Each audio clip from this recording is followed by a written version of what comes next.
Okuşlar. Salamatсыздар. Күнекті еріңіз қалай? Жақсы. Бүгінгі сабаққа дайынсыз ба? Иә. Жақсы, ендеше бүгінгі күндеріңізге сәттілік тілеймін сіздерге. Ең бірінші сіздерге атом молекула ойынын өткім келді. Барлығымызды ортаға шығарайық. Атом молекула ойыны, яғни біздер қазір нешеден жұптасыздар деп, сонша бойынша өздеріңіз жұптаса қоясыздар. Орнымыздан тұрайық, атом болып айналайық. Атомның 3 молекуласын құрайық. Жақсы. Атом болып тағы да айналайық. Атомның 4 молекуласын құрайық. Өте жақсы. Атом болып айналайық. Атомның 2 молекуласын құрайық. Жақсы, осы жүктеп келіп отыра қойыңыздар. Өткен сабақты есіңізге түсірейік. Яғни сіздерге мен қазір зымыран сұрақтар қоямын, соған жауап бересіздер. Молекула дегеніміз не? Құрамы сақталатын, заттың қасиетінің құрамы сақталатын ең ұсақ бөлшек. Өте жақсы. Дұрыс па балдар? Жарайсың ботамыз. Әрі қарай молекула неден тұрады? Атомдардан тұрады. Атом дегеніміз не? Атом дегеніміз химиялық жолмен бөлінбейтін ең ұсақ бөлшек. Жарайсыңдар. Химиялық құбылыстар дегеніміз не? Химиялық құбылыстар дегеніміз Оның құрамы бәрі өзгеріп ал физикалық құбылыста оның тек пішіні ғана өзгереді. Өте жақсы. Жарайсыңдар. Заттар нешеге бөлінетін еді? Екі күрделі және Жай заттар. Жай заттар дегеніміз не? Ол бір заттар құрамы тұрған заттар. Ал күрделі зат? Құрамы бірнеше заттардан Екі немесе одан да көп заттардан құралса, оны біздер күрделі заттар деп атаймыз. Жақсы балалар. Біздің тақырыбымыз осы химиялық элементтерге арналады. Бүгінгі тақырыбымыз жазып қояйық. Химиялық элементтер және олардың таңбалары. Бүгінгі біздің осы сабақтағы мақсатымыз балалар. Әрбір элементтің химиялық таңбамен белгіленетіндігін және белгілі атом түрі екенін білу, элементтерді металдар мен бейметалдарға жіктеу, және де заттарды құрамына қарай жай және күрделіге жіктеу. Яғни бұл біздің бүгінгі сабағымыздың мақсаты. Барлығын жазып болса, тақтаға назар аударайық. Қазір мен сіздерге видео қосамын, соны мұқият тыңдаңыздар. Химиялық элементтерде атомдар белгілі бір түрін атайды. Қанша химиялық элемент бар, яғни атомдардың сонша түрі бар деген сөз. Бүкіл дүние, айналадағы материалдық дүние осы химиялық элементтерден құралады.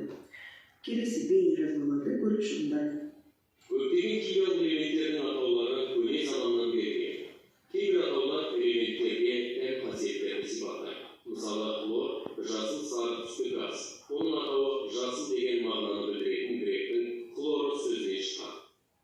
Әдемі түсті қосылыстар түзетін ванадий элементінің атауы скандинавиялық сұлулық құдайы Ванадис есімінен шыққан. Күн мен айдың грекше атауларынан гелий мен селен элементтерінің атаулары туындаған. Соңғы кезде элементтерге әдетте олар табылған географиялық орындардың атаулары, мысалы Европи, Америци, Полоний, Рени немесе атақты ғалымдардың құрметіне қойылған атаулар береді. Мысалы Эйнштейн немесе Менделеев. Химиктер таңбаларды пайдалану арқылы элементтерді белгілеудің ыңғайлы жүйесін ойлап тапты. Әрбір химиялық элемент бір немесе екі әріпті таңбамен белгіленеді. Бірінші әріп бас әріппен, ал екіншісі кіші әріппен жазылады. Мысалы көміртек С, мыс С, У, оттек О, ал темір F, E әріптерімен беріледі. Көптеген элементтердің таңбалары олардың латынша не грекше атауларына байланысты белгіленген. Заттар нешеге бөлінеді? Ал жай заттардың өзі нешеге бөлінеді? Металдар, бейметалдар. Металдар және бейметалдар. Ал күрделі? Яғни олар қалай ажыратамыз жай заттарды? Олар екі немесе одан да құрамдардан тұрады. Иә. Ал құрамы тек қана бір ғана заттан тұрады екен. Ал металдар, бейметалдарды бір-біріне қалай ажыратамыз балалар? Жана сіздерге мысалдарын беріп кетті, қалай шығатамыз? Яғни біздер бордан астаққа көлбеу жүргіземіз. Сол кездегі үстіңгі жағы бейметалдар, астыңғы жағы металдар. Жана жай және күрделі заттарды айтып кеттік, Су қайда жатады? Күрделі затқа жатады. Көміртек Жай заттар металл ма, бейметалл ма? Бейметалға жатады, өте дұрыс. Мынау кәдімгі күнделікті бізді қолданып жүрген ас тұзының формуласы. Ол неменен қосындысы екен? Натрий мен хлор. Одан кейін кәдімгі бізді тақтаға жазып жүрген борымыз. Оның формуласы қандай екен?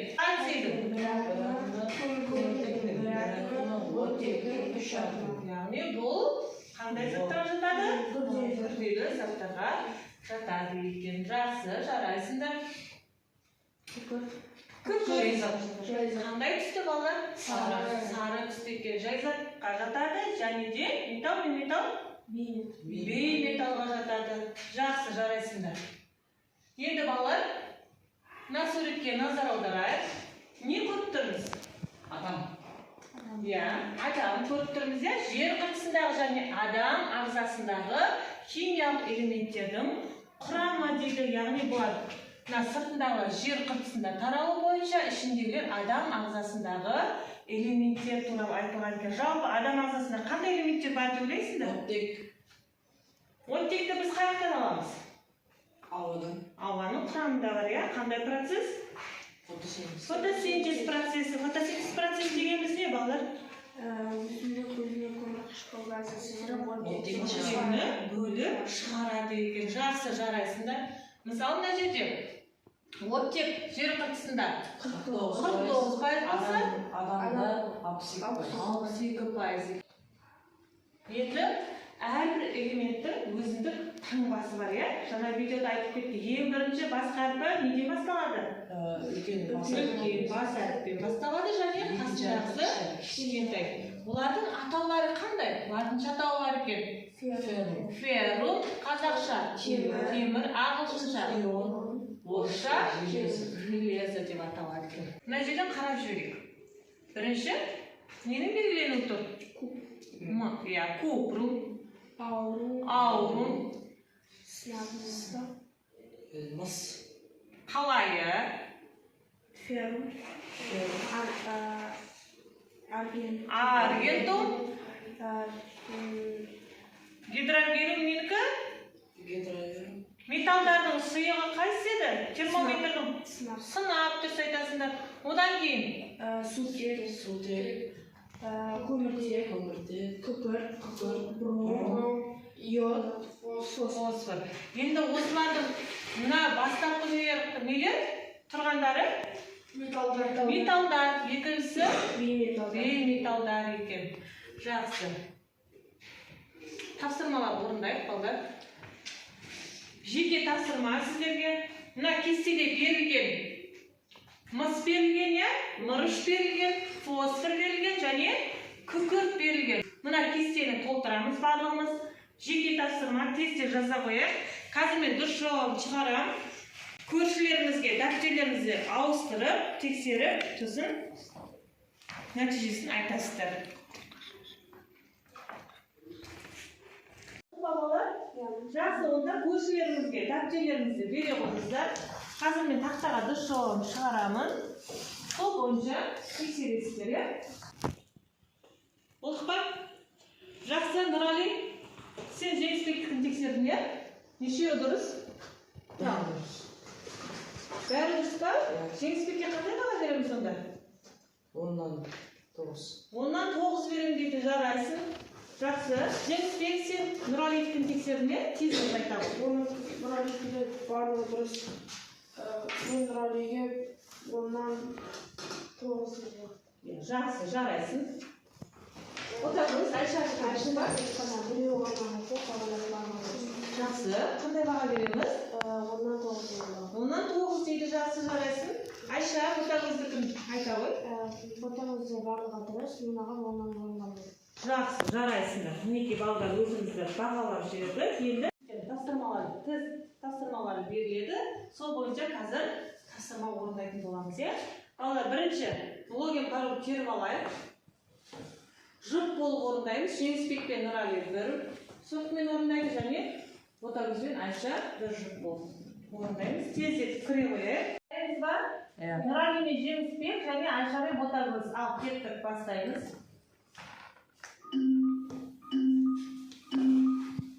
Тез қарап, жұптасып тез орындаймыз.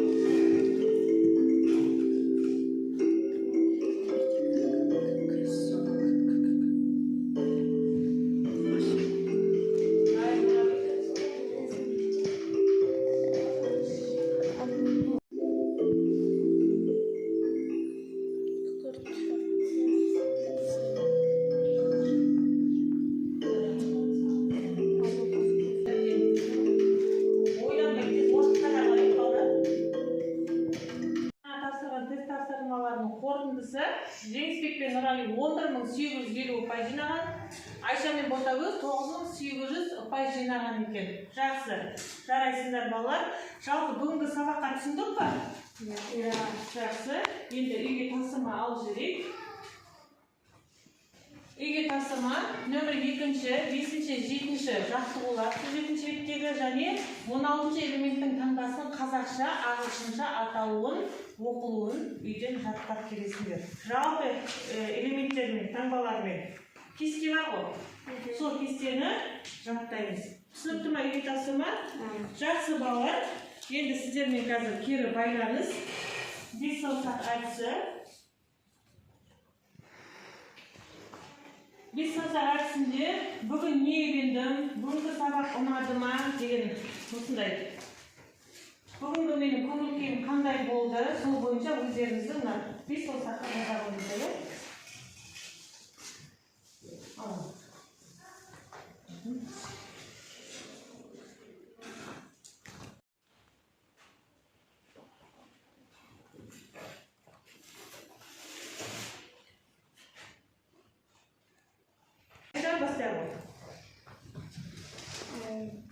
Бүгін сабақта мен өзімді өте жақсы сезіндім. Мен өз тобымдағы адамға көмектестім. Менің бүгінгі көңіл-күйім жақсы болды.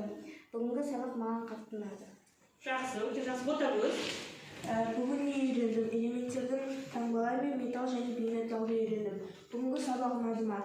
Бүгінгі сабақ өте көңілді болды және маған ұнады. Бүгін көңіл-күйім қалай болды? Өте жақсы болды. Басқаларға көмектестім бе?